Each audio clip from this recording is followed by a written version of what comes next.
E aí, meus amores, beleza? Queridos e queridas? Bora mais um videozinho aqui. Não se esqueça que os arquivos estão aqui no Estatística do Zuruba, github.com/zurubabel/estatística do Zuruba, caso vocês queiram pegar os arquivos. Né? Caso queiram me deixar rico, pode colaborar aqui no Apoia-se, entre 1 a 1 milhão de reais, eu não ligo, tá? E vamos continuar aqui com os exercícios de fixação, do 3 ao 4. Vamos lá. Pergunta número 3. Por que o desvio padrão é usado com mais frequência do que variância? Vamos relembrar, pois afinal de contas estes fechossenhos aqui é para relembrarmos. Tá? Então, por que o desvio padrão é usado com mais frequência do que variância? Primeiro de tudo, vamos relembrar os benditos dos cálculos. Tá? Então, como é que eu calculo a minha variância, né? Variância, né? Porque eu calculo a minha variância. Como é que eu calculo esse bendito aqui? Então, vou colocar aqui 3. Como é que eu calculo a variância? A variância, né? Então, tratando de um dado, tratando de um dado populacional, é realmente isso daqui mesmo, é o sigma ao quadrado, como é que é. Em geral, em termos gerais, tá? Então, nada mais é que a soma do meu desvio, dos meus desvios, né? Só que, lembra quando eu disse no vídeo anterior que a soma dos desvios ele tende a zero? Se não tiver intervalo, se eu não tiver dados agrupados com intervalo. Então, aqui, por exemplo, eu tenho a minha média, né? Este daqui é a média populacional. Então, o que eu faço para o meu desvio não ficar negativo? Eu elevo as minhas diferenças, né, dos meus desvios ao quadrado e eu divido este bendito aqui por n, pela quantidade de observações que eu tenho. Agora, se eu estou tratando de uma variância, não, desculpa, de uma variância amostral. Então aqui eu tenho um S ao quadrado, realmente ele é ao quadrado. Eu tenho a soma dos meus desvios, né? Neste caso são desvios amostrais, então é x com tracinho em cima, elevado ao quadrado. Pode ser que tenha dados com... Pode ser que ele esteja dentro de um determinado agrupamento, tá? Então depois eu posso multiplicar ele por frequência e afins, tem aí os outros vídeos. Dividido por n menos 1. Tá? Então, existe essa diferença entre esses dois dados. Analisando a fórmula, analisando essa bendita dessa fórmula, o que você pega aqui? Você pega aqui, primeiro de tudo, o resultado que volta, ele volta um resultado ao quadrado. Né? Então, o valor que eu tenho um valor ao quadrado. Já para começar com isso. Então, além de ser um valor meio estranho, ele não vai voltar em cima da escala que eu quero. Então, o que eu faço? Para eu poder obter aqui o meu desvio padrão, né? Então, o meu desvio padrão nada mais é que a raiz da minha variância. Que você tem a raiz quadrada disso daqui, você cancela os quadrados e você só tem a bendita da variância. E aqui é a mesma, a variância não, você tem um desvio padrão. E a mesma coisa aqui. Se eu quiser o amostral, eu simplesmente só pego e tiro a raiz da variância, que neste caso a variância ela é ao quadrado. Então eu estou matando esse número elevado ao quadrado, aí eu tenho o bendito do meu desvio padrão, ou do meu desvio padrão ou amostral, ou meu desvio padrão populacional. Né? Este daqui de baixo é o amostral, este daqui de cima é o populacional. Se eu quiser tirar o desvio padrão, né? Então eu posso fazer aqui ou nada mais que este daqui. A soma a soma dos desvios menos a soma dos desvios, aqui é a minha média populacional, dividido por n, ou aqui embaixo, quando eu estou tratando de algo amostral, nada mais é que a raiz da soma dos meus desvios, ok? Elevado ao quadrado, dividido por n menos 1. E é um n minúsculo aqui, tá? Quando é o amostral é realmente o n minúsculo. Agora voltemos aqui para cima. Agora que nós já temos a bendita da nossa fórmula. Por que o desvio padrão é usado com mais frequência do que a variância?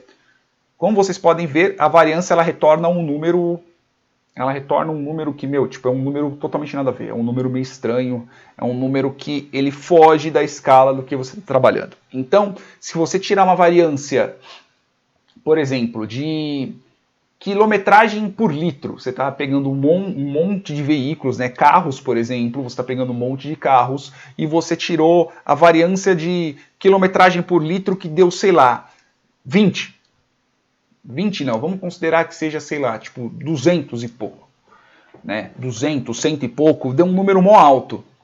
Caramba, como é que você vai saber qual que é realmente o valor? Você, beleza, voltou uns 200 e pouco. Voltou, sei lá, um 213, por exemplo. Estou inventando um valor.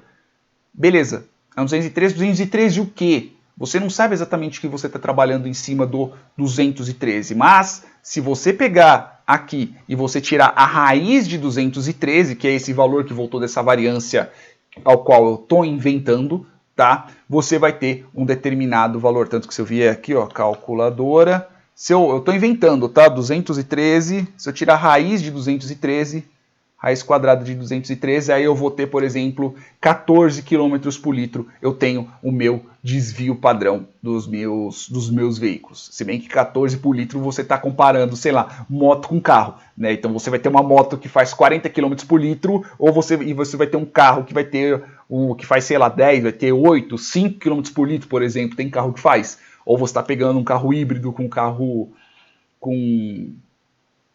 híbrido e um carro Otto, né, e assim por diante. Né? Então existe essa variação. Você pode ver que um desvio padrão de 14 em um dado é um desvio padrão grande, por exemplo, quilômetros por litro. Né?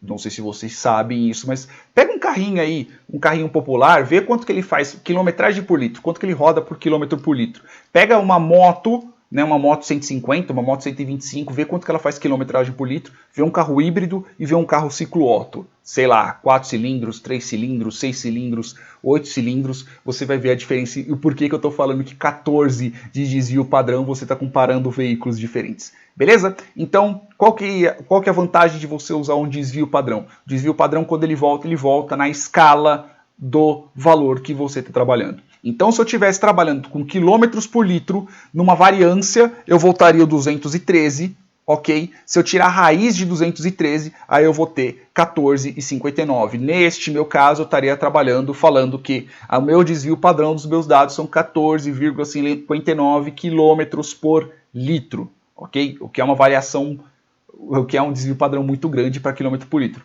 Mas, enfim, é isso que realmente pode acontecer e por isso que desvio padrão é muito melhor, né? É muito mais perceptível, é muito mais palatável do que você está trabalhando com variância. Descreva a diferença entre o cálculo de desvio padrão populacional e amostral. É isso que eu acabei de mostrar.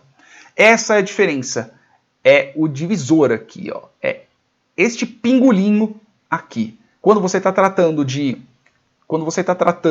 aqui é o de variância, tá? Mas enfim, é só a raiz dessa bosta aqui. Quando você está tratando do populacional, o todo, você vai pegar pelo N, então por todas as observações que você tem. E quando você está tratando do amostral, é N menos 1. Por isso, tome muito cuidado quando você estiver fazendo desvio padrão amostral e quando você estiver fazendo desvio padrão populacional, porque são dois dados, são dois cálculos diferentes. Esse menos 1 pode ser que mude pouco, pode ser que mude muito. Então, pode ser que a influência de um N-1, se você tiver uma amostra muito grande, então, por exemplo, vamos colocar que eu tenho uma amostra de 5.000 blés, 5.000 carros, 5.000 pessoas, 5.000 fraldas, seja lá o que for. Então, menos 1, eu simplesmente só vou ter uma diferença e, de 5.000 vai para 4.999. Beleza, não é tão grande. Não vai ser uma diferença tão grande em cima disso. Só que se eu tiver uma amostra, por exemplo, de 50 pessoas, cachorros, tumores, né? Às vezes pode ser que eu não possa ter... Pode ser que minha pesquisa ou a minha amostra ela seja muito custosa, por exemplo. Então eu estou fazendo, por exemplo, câncer de pele em uma determinada região do planeta. Eu simplesmente só consigo coletar 13 amostras. É pouco, é pouquíssimo. Então, como eu estou tratando de amostral, então isso daqui vai para 12. Então eu dividi por 12 é muito mais... A diferença de 13 para 12 é muito grande, ao contrário de uma diferença de 4.999 para 5.000, em questão de proporção. É um só, mas a proporção é muito diferente. Então você tem que tomar muito cuidado quando você está fazendo o cálculo com o desvio padrão populacional e quando você está fazendo o desvio padrão amostral, tá? Muito cuidado, porque essa diferencinha desse 1 pode te dar muita dor de cabeça, tanto no começo quanto no fim, sei lá, num dado financeiro ou algo do tipo. Beleza? Espero que tenham entendido, espero que tenham gostado. Até o próximo vídeo, ao qual a gente vai responder as outras mais 2 perguntas. Fui!